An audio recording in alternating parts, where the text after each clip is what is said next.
السلام علیکم ناظرین کرام، میں ڈاکٹر کلب سبطین نوری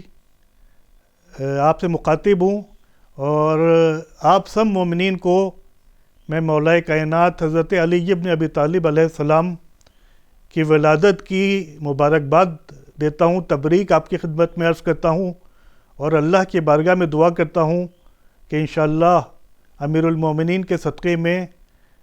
آپ کی جتنی مشکلات ہیں وہ سب دور ہوں، اور ہمارا ملک، ہمارا سماج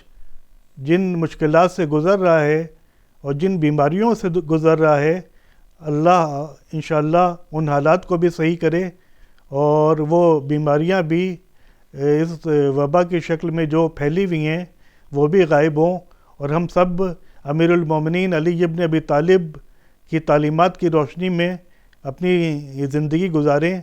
خاص طور سے جو نہج البلاغہ میں ان کی تعلیمات ہیں، ان کی ٹیچنگز ہیں، ان کو پڑھیں اور اس پر عمل کرنے کی کوشش کریں، تو انشاءاللہ ہم کو اس دنیا میں بھی کامیابی حاصل ہوگی اور آخرت میں بھی ہم کو کامیابی حاصل ہوگی، کیونکہ امیر المومنین علیہ السلام کی تعلیمات اور ٹیچنگز اتنی اعلیٰ ہیں اور اتنی عرفہ ہیں کہ اگر کوئی انسان بھی اس کو اپنی زندگی میں جگہ دے اور ان پر چلنے کی کوشش کرے تو اس میں کوئی شک ہی نہیں ہے کہ اس کی دنیا بھی کامیاب ہوگی اور اس کی آخرت بھی کامیاب ہوگی۔ اسی لیے میں ایک بار پھر آپ کو مبارکباد دینا چاہتا ہوں مولا کائنات کی ولادت کی خوشی میں 13 رجب کے مبارک موقع پر،